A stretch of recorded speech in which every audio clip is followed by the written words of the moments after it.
നമസ്കാരം.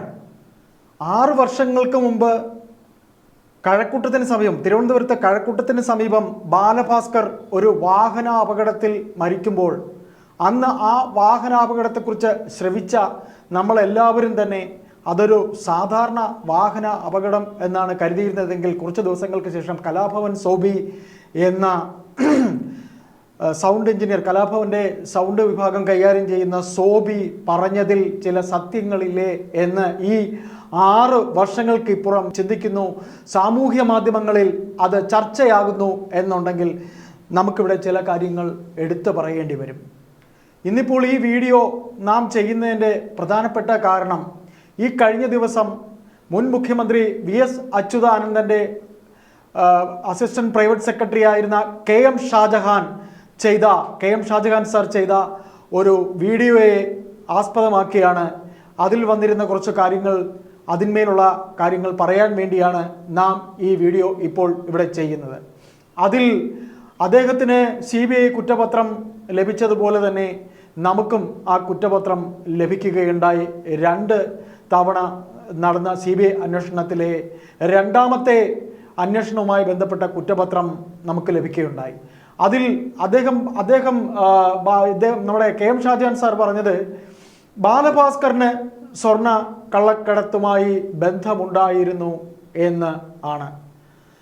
ഏതായാലും ആ കുറ്റപത്രം വായിക്കുമ്പോൾ മനസ്സിലാക്കാൻ കഴിയുന്നത് ഒരു വേള ബാലഭാസ്കറിന് ഇതിൽ ബന്ധം ഉണ്ടായിരുന്നില്ല എന്ന് തന്നെ ആണ് നാം മനസ്സിലാക്കുന്നത്. അങ്ങനെയാണ് കാര്യം. ബാലഭാസ്കറിൻ്റെ കൂടെ ഉണ്ടായിരുന്ന ഈ തമ്പി, പ്രകാശൻ തമ്പി, അർജുൻ, പിന്നീട് ഈ പറയുന്ന വിഷ്ണു, ഇങ്ങനെ ഇവർ 3 പേർ അടങ്ങിയ ഒരു സംഘവും അദ്ദേഹത്തിൻ്റെ തന്നെ കൂടെ ഉണ്ടായിരുന്ന മറ്റൊരു ഓർക്കസ്ട്ര കൈകാര്യം ചെയ്തിരുന്ന സൗണ്ട് എഞ്ചിനീയർ ആയിരുന്ന ഒരു ജമീൽ അബ്ദുൽ ജബ്ബാർ അതിനും ഈ പറയുന്ന സ്വർണ്ണ കള്ളക്കടത്തിൽ പങ്ക് ഉണ്ടായിരുന്നു എന്നാണ്. ഇതിൽ നമുക്ക് മനസ്സിലാക്കാൻ കഴിയുന്നത് ഈ ജബ്ബാറും വിഷ്ണുവും, ജബ്ബാർ, വിഷ്ണു, പ്രകാശൻ തമ്പി, അർജുൻ എന്നിവരെ ഇപ്പോൾ ഈ അടുത്തിടെയായിട്ട് അവർ സ്വർണ്ണ കള്ളക്കടത്ത് കേസിൽ പിടിക്കപ്പെട്ടവരാണ്. ഈ ജബ്ബാർ, അർജുൻ, പ്രകാശൻ തമ്പി എന്നിവർ ആ കുറ്റപത്രത്തിൽ പറഞ്ഞിരിക്കുന്നത് ഒക്കെയും ഒരുമിച്ച് പഠിച്ചു വെച്ച് ഫാബ്രിക്കേറ്റഡായി ഉണ്ടാക്കിയ ഒരു കള്ളക്കഥ എന്ന് തന്നെയാണ് അതിൽ വായിക്കുമ്പോൾ നമുക്ക്, ആ കുറ്റപത്രം വായിക്കുമ്പോൾ മനസ്സിലാകുന്നത്. അതായത് വടക്കുംനാഥ ക്ഷേത്രത്തിൽ നിന്ന് ഈ പറയുന്ന ബാലഭാസ്കറും അദ്ദേഹത്തിൻ്റെ ഭാര്യയും അദ്ദേഹത്തിൻ്റെ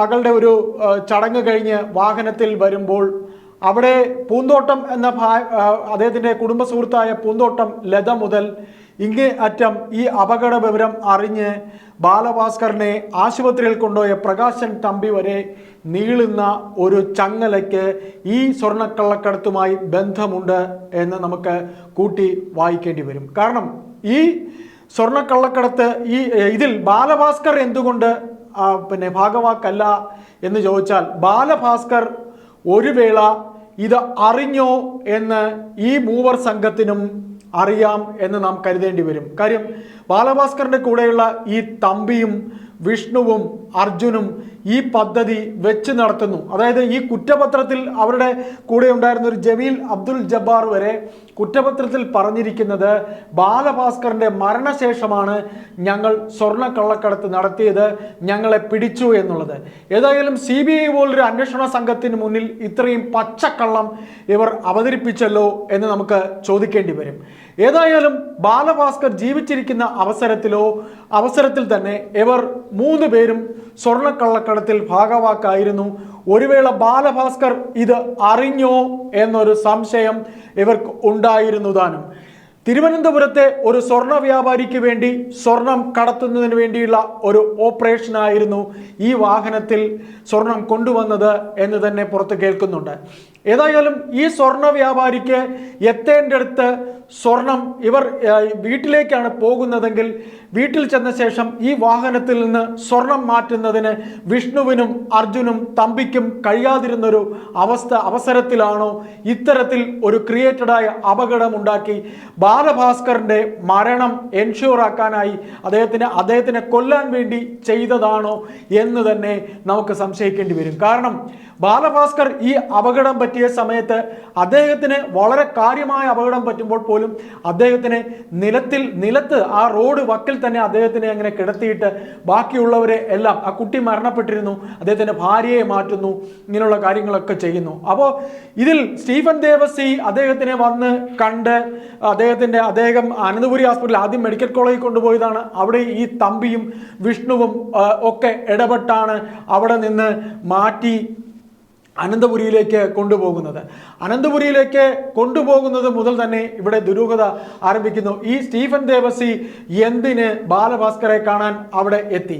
അപ്പോൾ കാലങ്ങളായി ഇങ്ങനെ സെലിബ്രിറ്റീസിനെ കൂടെ നിർത്തിക്കൊണ്ട് സ്വർണ്ണ കള്ളക്കടത്ത് നടത്തുന്നത് ഇവിടുത്തെ സ്വർണ്ണ വ്യാപാരികൾ പല്ലവിയാക്കിയിട്ടുള്ളത് തന്നെയാണ്. ആയതുകൊണ്ട് തന്നെ തിരുവനന്തപുരത്തെ ഒരു പ്രമുഖ സ്വർണ്ണ കള്ളക്കടത്ത് ഏജൻസിയുടെ സ്വർണം ഈ പറയുന്ന അർജുൻ വഴി ഈ വാഹനത്തിലുണ്ടായിരുന്നു. അത് എത്തേണ്ടിടത്ത് എത്താൻ വേണ്ടി ആണ് ഇത്തരത്തിൽ ഒരു ക്രിയേറ്റഡ് അപകടം ഉണ്ടായത്. ഒരു വേള ബാലഭാസ്കർ മരിക്കണമെന്നോ അല്ലെങ്കിൽ മരിക്കുമെന്നോ ഈ അപകടം ഉണ്ടാക്കിയവർ കരുതിയോ അല്ലെങ്കിൽ കരുതിക്കൂട്ടി ചെയ്തോ എന്നൊക്കെ CBI അന്വേഷണത്തിൽ തെളിയിക്കാൻ കഴിഞ്ഞിട്ടില്ല.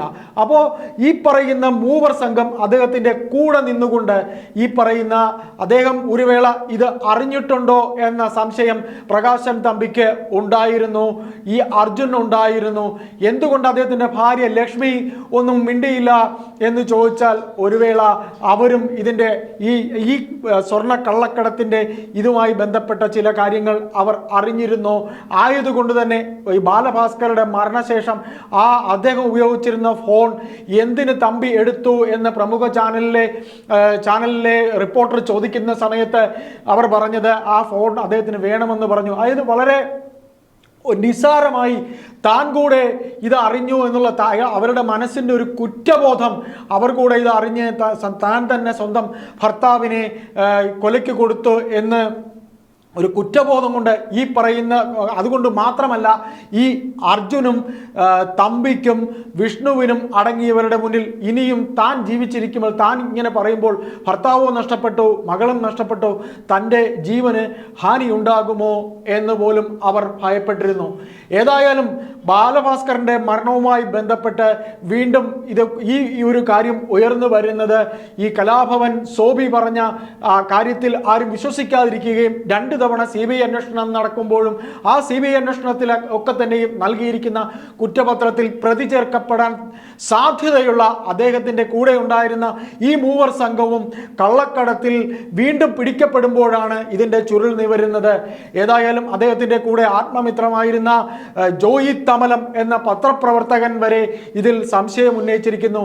ഉയർന്ന പോലീസ് ഓഫീസർമാരായിട്ടുള്ള പലരും ഇപ്പോൾ പറയുന്നത് ഇനിയൊരു CBI അന്വേഷണത്തിലേക്ക് പോകാതെ ക്രൈംബ്രാഞ്ചിലെ ഏതെങ്കിലും, കേരള പോലീസിലെ ക്രൈംബ്രാഞ്ചിലെ ഏതെങ്കിലും ഒരു നല്ല ഉദ്യോഗസ്ഥന് ഇത് അന്വേഷിക്കാൻ കൊടുത്താൽ ഇതിൻ്റെ സത്യാവസ്ഥയിലേക്ക് വരാൻ സാധ്യതയുണ്ട്. എന്നിരിക്കലും ഒരു പ്രമുഖ സ്വർണ്ണ വ്യാപാരിക്കായി ഈ സ്വർണ്ണ കള്ളക്കടത്ത് നടത്തുമ്പോൾ ഈ സ്വർണ്ണ കള്ളക്കടത്ത് നടത്തുന്നത്, അവർക്ക് സ്വർണം എത്തുന്നത് ഇങ്ങനെ ആയതുകൊണ്ട് തന്നെ ഒരു വേള ഈ CBI അന്വേഷണത്തിൽ പോലും ഈ പറയുന്ന സ്വർണ്ണ വ്യാപാരിക്കൊക്കെ പങ്കുണ്ടോ എന്ന് നമുക്ക് ഒരു വേള ചോദിക്കേണ്ടി വരും. ഏതായാലും ഈ പ്രകാശൻ തമ്പിയും അർജുനും അടങ്ങുന്ന വിഷ്ണുവും അടങ്ങുന്ന സഖ്യം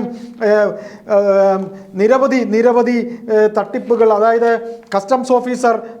കസ്റ്റംസ് സൂപ്രണ്ടായിരുന്ന സസ്പെൻഷനിലായി ജോലി നഷ്ടപ്പെട്ട രാധാകൃഷ്ണനെ വരെ ഇവർ ഉപയോഗിച്ചിട്ടുണ്ടായിരുന്നു. ഇങ്ങനെ സ്വർണ്ണ കള്ളക്കടത്തിന് കൂട്ടുനിന്നു എന്ന് പറഞ്ഞ് രാധാകൃഷ്ണൻ എന്ന കസ്റ്റംസ് സൂപ്രണ്ടിന് വരെ അദ്ദേഹത്തിൻ്റെ ജോലി നഷ്ടമായിട്ടുണ്ട്. ഏതായാലും പ്രകാശൻ തമ്പി ഈ ഓപ്പറേഷനിൽ അർജുന് ഇത് അപകടം ഉണ്ടാക്കാത്ത രീതിയിൽ, അല്ലെങ്കിൽ അപകടം ഉണ്ടായാൽ തനിക്ക് തൻ്റെ കൈയും കാലുമെങ്കിലും നഷ്ടപ്പെടും എന്നൊക്കെ പൂർണ്ണ ബോധ്യമുണ്ടായി ഓഫ് റോഡ് വഴി ഈ വണ്ടി കൊണ്ട് ഇടിക്കണം ഇങ്ങനെ ഒരു പദ്ധതി ഉണ്ടാക്കിയതും എല്ലാം തന്നെ പ്രകാശൻ തമ്പിക്കറിയാം, അർജുനറിയാം. ആയതുകൊണ്ടാണ് പ്രകാശൻ തമ്പി അന്ന് ആ യാത്രയിൽ ഇവരോടൊപ്പം അനുഗമിക്കാത്തത്, വിഷ്ണുവും അനുഗമിക്കാത്തത്. ഏതായാലും ഈ കുറ്റപത്രം നാം വായിക്കുമ്പോൾ ഒക്കെ തന്നെ എല്ലാവരും ഇതിൽ പ്രതി ചേർക്കാൻ സാധ്യതയുള്ളവരെല്ലാവരും തന്നെ തത്തമ്മ പൂച്ച പൂച്ച എന്ന് പറയുന്നത് പോലെ ആരൊക്കെയോ പറഞ്ഞ് പഠിപ്പിച്ചതുപോലെയാണ് ഇതിൽ ഈ കുറ്റപത്രത്തിൽ അവരുടെ മൊഴി നൽകിയിരിക്കുന്നത്. ഏതായാലും ഇവിടം കൊണ്ടൊന്നും ഇത് അവസാനിക്കില്ല. ഒരു വലിയ സ്വർണ്ണ വ്യാപാരിയാണ് ഇതിൻ്റെ ഏറ്റവും അറ്റത്ത് ഉള്ളത് എന്നുണ്ടെങ്കിലും ഇത് ക്രൈംബ്രാഞ്ച് പോലുള്ളൊരു ഒരു വലിയ അന്വേഷണ സംഘം അന്വേഷിക്കുകയാണ് എന്നുണ്ടെങ്കിൽ ഇതിൻ്റെ സത്യാവസ്ഥ പുറത്തു വരിക തന്നെ ചെയ്യും.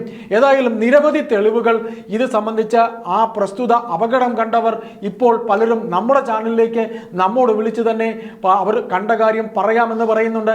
ഇനി വരുന്ന വീഡിയോയിൽ അവർ പറയുന്ന അവരുടെ എന്താണ് അവർക്ക് പറയാനുള്ളത്, അവർ അവിടെ കണ്ടതെന്ത്, ബാലഭാസ്കറിനെ ആ വാഹനം ഇടിച്ചുണ്ടായ അപകടം സാധാരണക്കാരന് പോലും അതൊരു ക്രിയേറ്റഡ് അപകടമാണെന്ന് തോന്നത്തക്ക രീതിയിൽ കാര്യങ്ങൾ പോയിരുന്നു എന്നുള്ള സത്യാവസ്ഥ വരും വീഡിയോകൾ നമ്മൾ പുറത്തുവിടാൻ ശ്രമിക്കും.